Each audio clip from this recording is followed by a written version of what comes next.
Hi, it's Wyndham. How do you deal with doubt? When it arises in your life, how do you process that often paralyzing feeling of doubt? I had a day of doubt yesterday, and it was at times deeply frustrating, which frustration is something that is simply an inability to accept what is. And I know that, and I was still feeling frustrated. And I'd remind myself, you can't wish it away. You have to process it away. And yet, I sat there, kind of like an oscillating wave, in and out of doubt throughout the day. And I want to be clear here, because doubt, as most things in life, can be quite nuanced. So when we have that sense of doubt that we can't quite put our finger on, I'm talking about when we meet somebody that, there's something about them that just feels a bit, I don't know, there's a bit of doubt here, or we are faced with an opportunity, or something happens at work, or we're asked to do something, and we have this feeling, this doubt about the person, the situation, the opportunity, whatever it might be. That kind of doubt, I believe, is attached to our gut instinct. It is that part of us that just sends us little warnings. And because we have lived lives the way we've lived them, and society has shaped us the way it has, and our blueprints have developed the way they have, we have become deeply disconnected from these subtle feelings and messages our body is giving us. And we know it's a gut instinct when we can't explain it. If we were to tell somebody, or even question ourselves about it, and we go, okay, explain that to me. You go, I can't. I don't know what it is, but there is something. That kind of doubt we should listen to. And this is the tricky thing about doubt, because on one hand we have that kind of gut instinct doubt about a situation or a person, and then on the other hand we often have this overwhelming sense of self-doubt. Yesterday, mine was caused by, I was working on the second draft of the book, and I was looking at agent and publisher submissions. And as I was doing that, and I was reading how they'll be judged and all those kind of things, I started developing this sense of doubt in what I have done, in myself, in whether it's any good, in whether it's of help to anybody, in everything about it. And the key difference from gut instinct doubt and this sense of self-doubt is driven from the blueprint.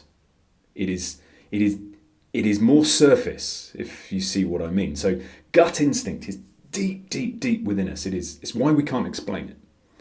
It is connected to our more subtle receptors, energy receptors in the world, and it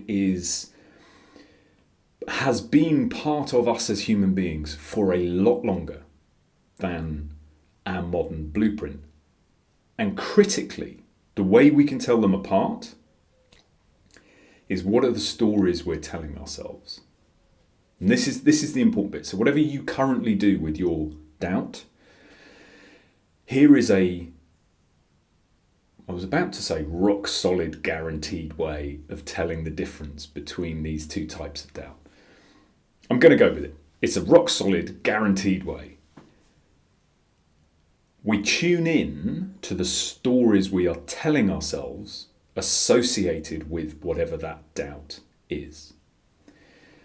Because the self-doubt on this side is driven from our blueprint. And our blueprint is intimately connected with our mind and our ego, as well as our survival instinct.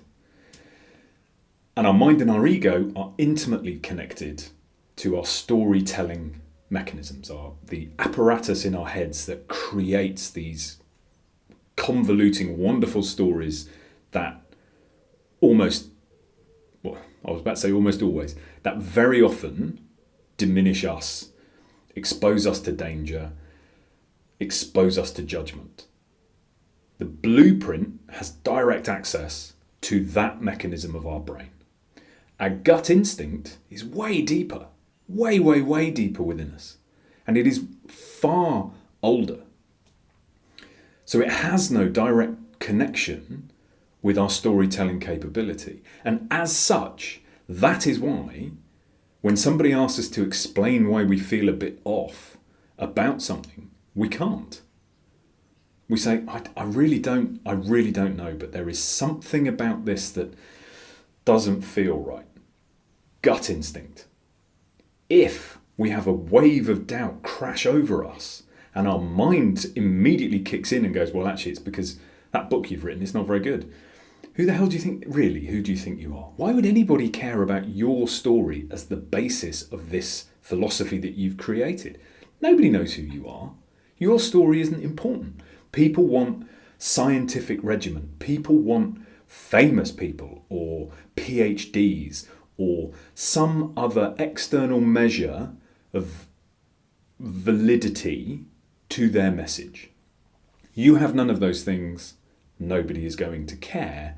The incredible impact you're hoping to create in the world, you're reaching. It's far beyond your ability to do it. That is all story mechanism. And that is all driven from the automatic reaction our blueprint fires trying to protect us. Now, it's outmoded. We've spoken about this before, that what our blueprint is trying to protect us from is something that happened a very long time ago when we had no choice and we had no awareness. We are in a different place. That scratching you can hear, that's my cat. We're in a different place now, but the blueprint hasn't updated. It's still anchored at the point it was written. So what can we do about these moments of doubt? Because they're not fleeting moments very often. Like I said, mine was a rolling wave through the day. Now, the peaks of doubt weren't as great as they have been previously in my life, nor have the pits of despair that typically you crash into after ruminating in your doubt for a while. The oscillation was way narrower. The band of that kind of peak and trough was far shallower. But it rolled through the day. And I know, because of the blueprint philosophy, that it's not true. That it's based on nothing. I have no facts to verify that blueprint reaction. I have no external actually, the only external feedback I've had on the book has been not unanimous. Well, it has been unanimously positive, and some of it has been incredibly constructively critical. But from a very rudimentary good-bad, it's all good. And yet my mind, my blueprint triggers the fear that I'm not going to be good enough, fundamentally, that nobody is going to want to read it, and that, if nobody reads it, that means something about me. Now, I know that not to be true. And yet, those stories rolled through the day. They didn't ruin the day, but I got to the end of yesterday, about 9 o'clock in the evening, and I thought, I'm going to go to bed in a minute. Maybe not in a minute, but in not too many more minutes' time, I'm going to go to bed. And I still have this rolling oscillation of doubt in my mind. I don't want to try to go to sleep with that feeling still in my head. What do I do about it? So I know it's not true. I have my own blueprint philosophy that tells me it's not true, which I 100% believe in, and yet it's still rolling in my head. So what do we do at that point? It's one thing to know something. It's something we need to do something else if we want to move past it. It's the processing beyond the knowing and wishing. So over my shoulder, you'll see all this red on the board. That's what I did. I wrote it down. Now, I'm not a daily journaler. 100% I believe in journaling. I think it is an incredible tool that we can add to our toolkit to help us process these these things that our brain feeds us, our blueprint fires. Until we have really assessed it and understood it, it can be overwhelming. Even when we've assessed it, we've understood it, and we have processes in place and practices and tools to help us overcome it, it's still going to come back. Our blueprint is incredibly elastic. That phase 1, phase 2 blueprint is just going to snap back at certain times in our lives. And when it does, we have to catch it. We have to bring our awareness to it. We have to exercise our self-compassion. These are the 6 essential elements. Self-compassion. It's okay. It was always going to be this way. This is not do the work once and you're done. This is do the work once, prepare yourself for the next time you need to do the work. Self-compassion. Curiosity. Well, what is it about this situation that is triggering my blueprint? That old, younger version of me. What is the fear that underpins that? Connection. Getting more deeply connected to who I am now. What am I trying to achieve in my life? What is my purpose? Why am I doing what I do? Why did I write the book? Why did I spend 10 years figuring this stuff out? Awareness, what's actually happening? Well, at the moment, it's overriding my mind. Acceptance, can I wish it away? No, it is what it is. Intentional action. What am I going to do about this? Because I want to go to bed and I don't want this roaming around in my head. My intentional action was I wrote it down. I wrote down what I knew to be happening. My blueprint is feeding me a fear of rejection, is feeding me a fear of not being good enough. And in doing so, it's trying to keep me where I am because it knows I can survive where I am. But what am I actually afraid of? How do I know it's going to be rejected? And even if it is rejected, is that the end of it? Of course not. Of course it isn't. I can go down a self-publishing route if I want. I would like to go down a formal publishing route, but it doesn't have to be that way. So I wrote it down, and then here is the action for today. So, okay, well, what am I going to do about it? Because all of that awareness and acceptance work is essential, but it doesn't move us forward. So the next part of it is this. It's submit, write your proposal. Take the work that you've already done, boil it down into the requirement of the people you're going to send it to, and send it. Genuinely, in this instance, what's the worst that can happen? The worst that can happen is I don't hear anything back. Oh, okay, cool. How does that impact my life? Well, it doesn't if I don't let it. So, how do you deal with your doubt? And are you in a place where you can discern between good doubt, gut instinct, and the kind of doubt that keeps us where we are, that keeps us small, that is trying to keep us safe, but is trying to keep us safe from something that isn't actually a danger to us? Can you tell them apart? Tune into the stories associated with the doubt. If there are stories, it's blueprint fear. If there aren't, it's probably gut instinct. And gut instinct is something I believe we should all spend more time tuning into. But if it's blueprint fear and your mind is feeding you stories, hit the pause button. None of them are true.